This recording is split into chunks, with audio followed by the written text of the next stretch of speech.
We've already seen a lot of action in the NBA world just a few days into free agency, but there's still so much coming on the horizon, so we need to buckle up for it. A lot of the biggest names on the free agency market have already been scooped up, but that's not where the craziness ends, because trades involving some of the best players in the league are being negotiated as we speak, and Bleacher Report just put out an article hypothesizing what they believe is on the horizon by way of proposing 4 blockbuster trade ideas they think we should all expect to come soon. As always, I'll go through each of these proposals, analyzing whether or not they're realistic, who benefits the most from it if it were to happen, and why or why not the teams involved would want to go through with it. Before we start though, it turns out a good amount of you watching right now aren't even subscribed to the channel, so please, if you enjoy the content, consider hitting the subscribe button, as not only does it help out a ton, but it also very much appreciated. Now with that being said, let's begin. The first proposal in the article is between the Golden State Warriors and the Chicago Bulls, and in it the Warriors receive Zach LaVine, Javon Carter, and a lightly protected first-round pick in exchange for Andrew Wiggins,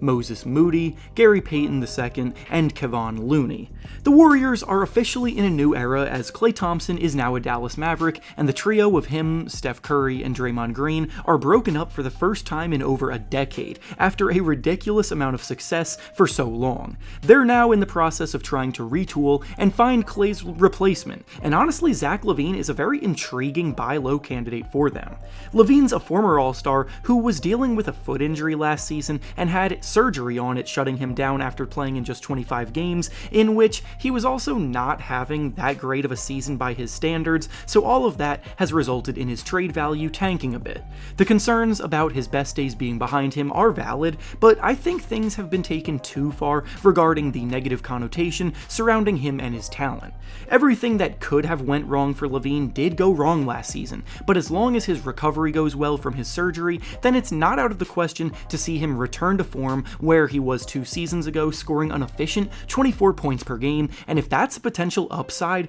then the Warriors would do this trade in a heartbeat. What needs to be thought over long and hard, though, is whether it's worth it for the Bulls to sell him at his lowest point. Reports have stated that teams are unwilling to even consider trading for LaVine right now unless a first-round pick is attached to him, because of all of the combined things we just discussed, and with his monstrous contract becoming a negative value, which is why it's included in this deal. But it's hard to see a world where the Bulls come out of this with equivalent value, so their choice is either to cut their losses or to hold out and potentially create an awkward situation where LaVine wants a fresh start, but it is not a given one, so it's a tough decision.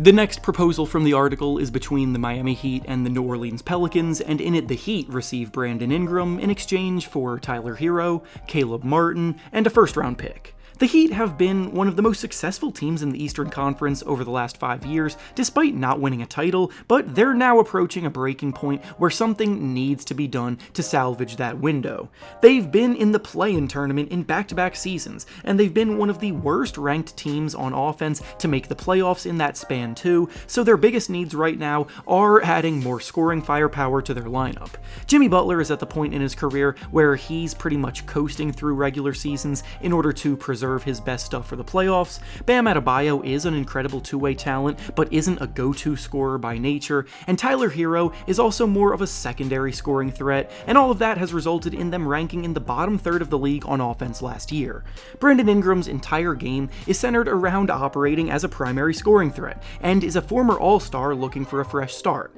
I think the Heat would do a deal like this in a heartbeat, but the only thing that gives me hesitation is Tyler Hero's fit in New Orleans. The Pelicans just traded for DeJounte Murray, and CJ McCollum is still there to serve in now his natural two-guard position, so their backcourt is set at the moment. Hero spent the early part of his Heat career as their 6th man, but he was also the one pushing for the starting job, so in this scenario, he would probably have to re-embrace the 6th man role to be at his best, so if he's willing to do that, then this trade seems pretty fair and balanced for both sides, but if not, it could cause some problems. The next proposal from the article is between the Atlanta Hawks and the Orlando Magic, and in it the Magic receive Trae Young in exchange for Markelle Fultz, Wendell Carter Jr., Jet Howard, and a first-round pick plus a pick swap. After 2 reasonable offers to start this off, I could at least see the logic behind those first 2, but this is the first deal we'll be looking at today that I need to say right off the bat is just not realistic at all. Trae Young may be a flawed player regarding his defensive woes, but at this point he has become way too underrated in the eyes of the average basketball fan, and this proposal puts that on full display. Trae's value is much more than what the Magic have put on the table here, and the Hawks would hang up the phone before they could even finish their sentence if they actually came to them hoping to get this done. Of course, I see why the Magic would be a team to go after Trae Young as a young group on the rise with an established defensive identity in desperate need of a primary creator on the offensive end, but they're going to need to cough up a lot more if they want to even have a chance here. Markelle Fultz is realistically a backup point guard and nothing more, Wendell Carter Jr. is an average big man, but is clearly expendable, and the Hawks already have a crowded front court, and Jet Howard may not even pan out to be an NBA level talent after making zero impact whatsoever as a rookie. 1 first-round pick is not nearly enough value to counteract all of that either, especially in today's NBA, where stars get traded for 3 or 4 first-round picks on the regular. Trae Young is a player who, with ease, goes out and averages 26 points and 11 assists per game, and his ability to single-handedly spark an offense at the level that he can would take a team like the Magic to the next level. So if they're serious about wanting him, they need to put together an offer that actually shows that, because this one does not.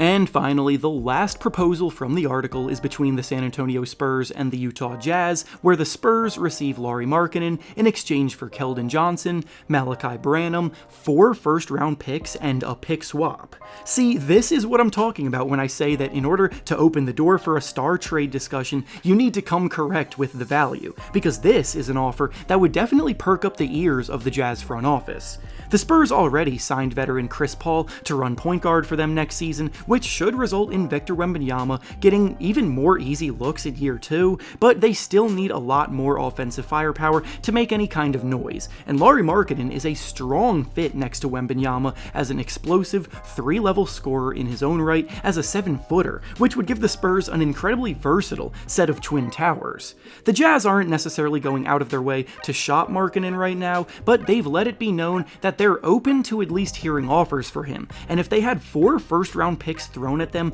plus a player of Keldon Johnson's caliber who has proven to be a 15 to 20 point per game volume scorer, it's going to beat out a lot of the other offers that they could receive. The Jazz have stockpiled a ton of future first-round picks and are in a very good spot regarding future flexibility, so if they don't see themselves turning things around in the near future and want to preserve the long view, then this is a trade that helps them continue to do that, and for the Spurs, they get a second all-star caliber player to speed up Victor Wembanyama's timeline to potential contention. And with that being said, that's all I have for you today. Make sure to like the video, subscribe to the channel, and comment down below what you think about these potential trades. Thanks for watching, and I'll see you all next time.